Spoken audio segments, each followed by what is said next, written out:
Welcome back to the podcast. We have a great show for you today. Welcome to the debate. When structural engineers assess a skyscraper, they aren't, usually looking for a massive, catastrophic impact. They're looking for microfractures. Right.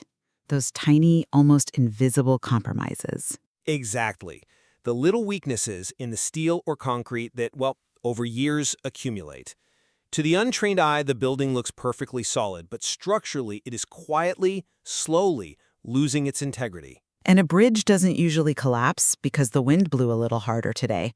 It fails because millions of invisible, unaddressed points of friction have been wearing away at the foundation for a decade. Yes.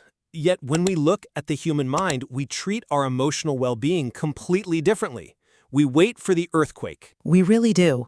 We think burnout is the result of just one catastrophic event. But when you examine contemporary lifestyle philosophy, a very different picture emerges.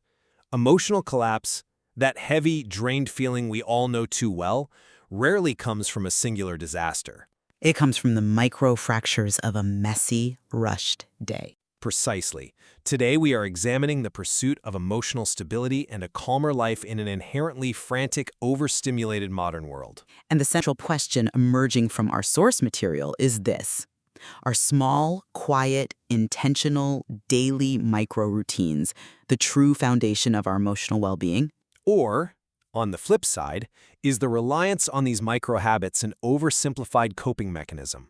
One that fails to address the heavy burden of a schedule that, quote, treats you like a machine. It is the absolute definition of a structural dilemma. It is. I take the position that cumulative, intentional daily micro-habits are the fundamental architecture of emotional stability and a calmer life. And I argue that while small routines offer temporary comfort, they are ultimately insufficient band-aids against deep systemic overstimulation and structurally overloaded schedules. Let's unpack the mechanics of this, starting with how people fundamentally misunderstand life transformation. Culturally, we are conditioned to wait for one huge, dramatic breakthrough to fix our lives. Right. We think we need to, quit our jobs, move to a new city, or completely reinvent ourselves overnight. Exactly. By waiting for the earthquake, we completely underestimate the power of the ordinary. The text makes a deeply compelling assertion here. It says feeling depleted or frazzled is almost never the result of a massive crisis. It's the accumulation of hundreds of tiny, ignored habits. Yes, it is the rushed mornings, the unchecked screen time before breakfast, the carrying of low-grade stress all day. Because these habits don't look like emergencies, we just ignore them. But they add up. They do. When just one rushed morning becomes every single day, it entirely shapes your emotional reality. The antidote is not a dramatic life makeover. The antidote is found in highly intentional, quiet, repeated actions. Like what, specifically? Like drinking a glass of water before coffee, taking 10 quiet minutes. These aren't just aesthetic choices, they are active, necessary defenses. Well, I want to stop you right there, because we need to look at a crucial admission within the material itself. It explicitly states, one peaceful glass of water is lovely, but it cannot save a schedule that treats you like a machine. No one is saying a glass of water fixes a bad boss. We have to look at the macro environment. The modern condition is defined by being profoundly overstimulated. We are subjected to too much input, too much noise, and an unrelenting stream of information. Which is exactly why we need the quiet routines. But you cannot solve an overloaded nervous system merely by making your bed or stretching at 7 a.m. By hyper-focusing on these gentle morning habits, we are asking people to just go through the motions of self-care. I think that's a bit reductive. It's what's happening, though.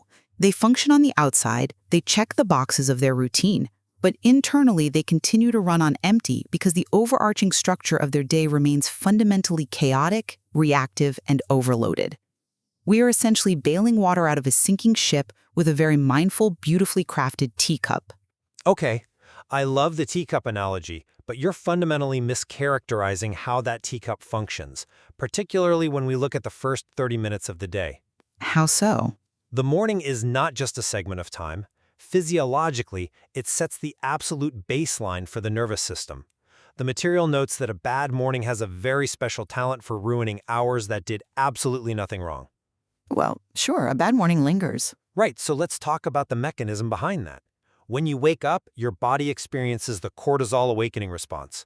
It's a natural spike in alertness. Mm-hmm.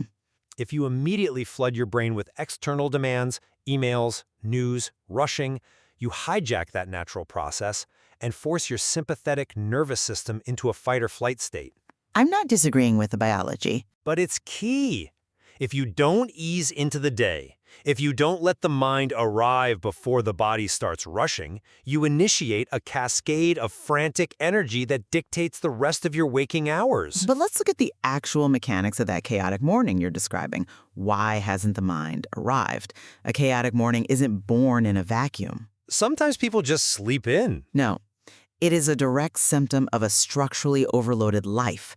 If a person is waking up late, grabbing their phone, and instantly looking at 3 irritating messages that demand a response, Which they shouldn't do. but they do. And the problem isn't just that they lacked a quiet routine. The problem is the digital boundary issue and the crushing demands of the day waiting for them. That's a fair point. If you're listening to this on your commute right now, and your chest is already tight because of an email you haven't even opened yet, that's the systemic overload I'm talking about. The routine is failing because the environment is hostile. But You're blaming the lack of a morning stretch for a state of panic that is entirely rational, given what the modern workplace demands. you're assuming I think a stretch makes the demanding emails disappear. It doesn't. The stretch, or the moment of simply staring out the window, is about immediate agency. Agency against an avalanche. Let me offer a different analogy. Think of an intentional morning routine like calibrating a compass. It doesn't make the storm go away. It doesn't stop the wind. Okay. But it ensures your baseline internal navigation is set to true north before the magnetic interference of your inbox hits. The day ahead might be objectively heavy. The demands are real. Very real. The taking 1 minute to drink water rather than treating your morning coffee like emergency medicine dictates your posture. It determines whether you enter that heavy day as a grounded human being or as someone moving with the panicked energy of a person escaping a natural disaster. The posture matters, sure, but a calibrated compass doesn't help much if you're being thrown out of an airplane without a parachute. That's a little dramatic, don't you think? Let's trace this into the actual workday. If the morning calibrates the compass, what happens when you are hit with 50 rapid-fire decisions by noon? We have to look at whether these routines actually sustain us during the day, or if they just numb us to the friction so we can keep producing for a system that doesn't care about our well-being. They absolutely sustain us. And the mechanism by which they sustain us is rooted in how the brain processes predictability. Predictability. Yes, the human brain is, at its core, a prediction engine. When it cannot predict its environment, when you are dealing with constant Slack pings, shifting deadlines, unpredictable demands, it stays on high alert. Right, the fight or flight you mentioned earlier. Exactly. It burns immense amounts of energy just surveying for threats. Small familiarities, like laying out your clothes the night before or carving out space for a short walk without a phone, create a localized pocket of predictability. A pocket, sure. When the workday feels relentless, these repetitive little habits become deeply grounding because they tell the prediction engine to stand down for 10 minutes. They send a crucial psychological message to your own brain. Which is? My peace matters. It replaces that frazzled state, that feeling of having too many browser tabs open in your mind, with a sense of steadiness. Wait, let me stop you there. My peace matters is a wonderful sentiment, but I want to return to the concept of automated coping. You're assuming the tea making or the short walk actually rests the brain.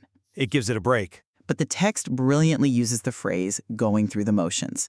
Let's say a person diligently makes their tea. They lay out their clothes. They take their 10-minute post-lunch break. All good things. Sure. But immediately after that break, they have to constantly switch between tasks, screens, and conversations just to survive their job. The routine becomes a facade. Every micro decision they make throughout the day drains the prefrontal cortex, the brain's executive center. That's just the reality of modern work. Exactly. We are exhausted not necessarily by physical effort, but by constant cognitive switching. If every minute is filled and every quiet moment gets replaced by more input, your mind has no clean space. Which is why you have to intentionally create it. But you can make your tea at the exact same time every day, and if your prefrontal cortex is continuously tasked by a fragmented workflow, the routine is just helping you smile politely while your day feels like it's happening to someone else. I think you are demanding perfection from a practice that is designed for steadiness. You're treating the routine as a failure if it doesn't solve the entirety of the modern human condition. I'm treating it as a Band-Aid. Let's look at cognitive load. When you carve out space, say, taking a lunch break without also watching 5 video clips and replying to 6 messages, you are actively reducing unnecessary friction. Temporarily. Yes, temporarily. You have to return to a high-demand job. Yes, your prefrontal cortex will continue to be taxed, but reducing the cognitive load by even 10% during that break prevents the inner battery from completely draining. It is the literal difference between ending the day physically tired, which is a natural human state, and ending the day entirely biologically depleted. But this firewall you're talking about doesn't exist in a vacuum. If it fails by 2 p.m., the resulting cognitive exhaustion doesn't just disappear, it mutates. Mutates into what? And that mutation is exactly what we see happening at midnight.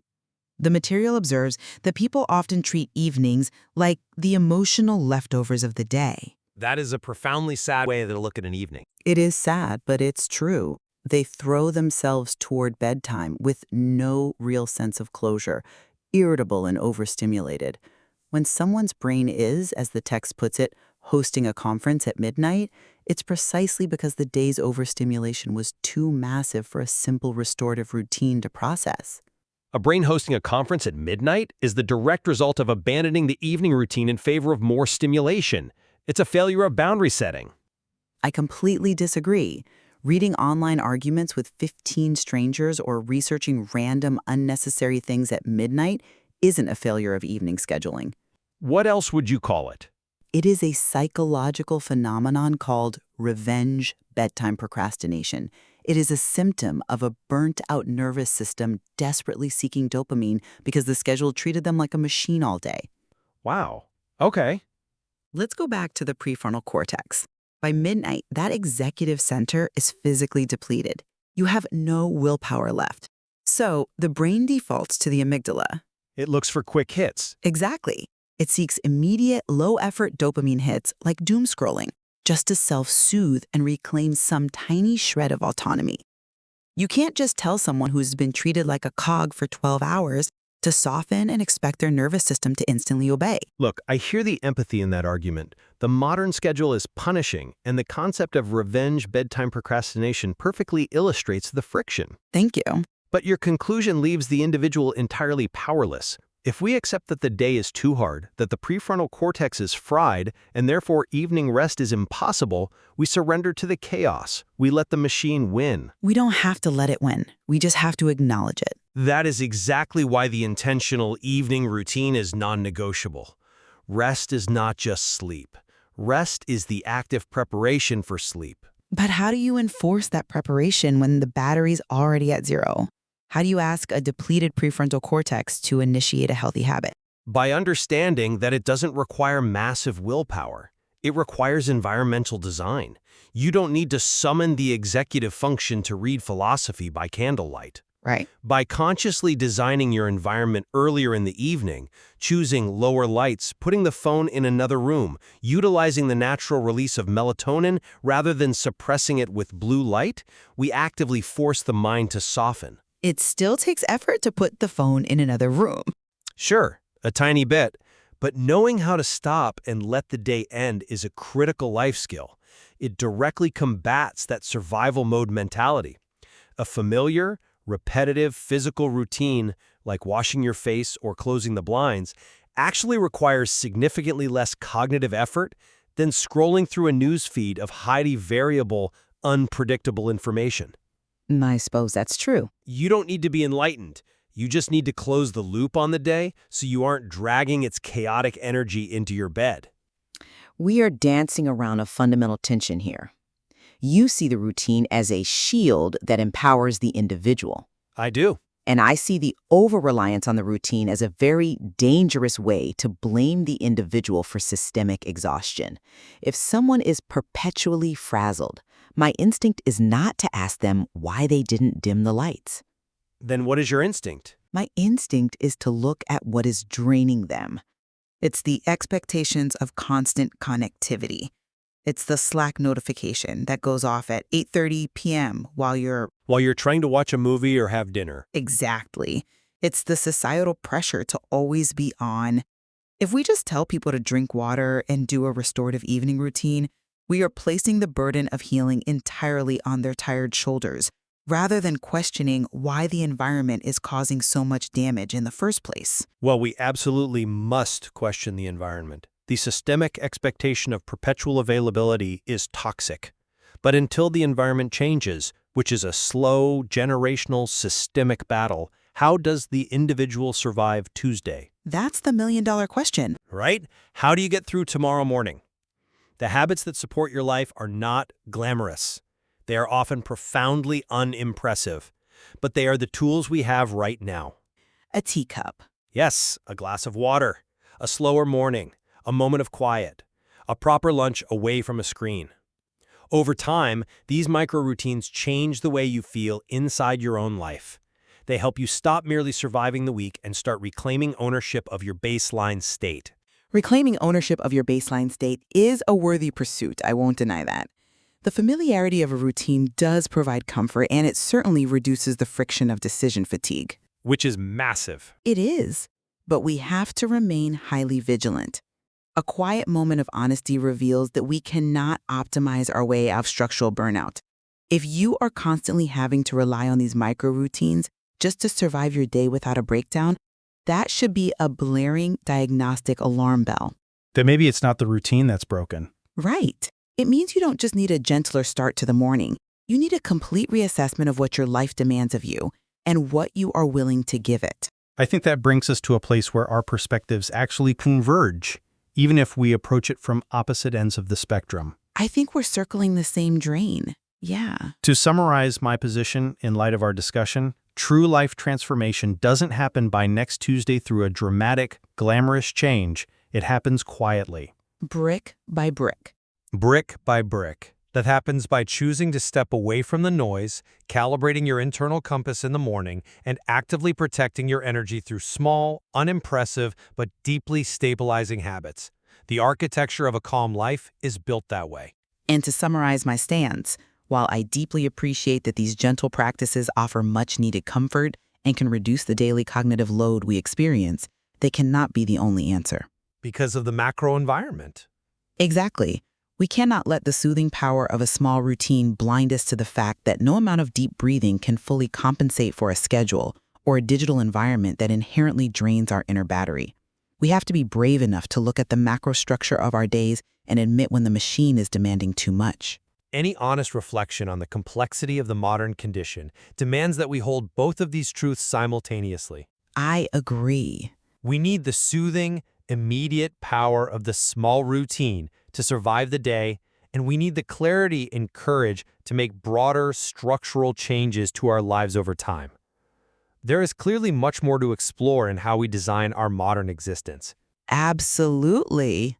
We invite you, the listener, to observe your own frazzled moments this week. Notice when you feel like you were just going through the motions. Ask yourself, are you a person who simply needs a gentler start to the day to set your baseline? Or does that feeling of running on empty at midnight signal that a more profound reassessment of your schedule is long overdue? We leave you to examine your own patterns. Because, as we discussed at the start, when you look at the skyscraper of your life, you have to ask yourself, are you just painting over the microfractures, or are you finally ready to reinforce the steel?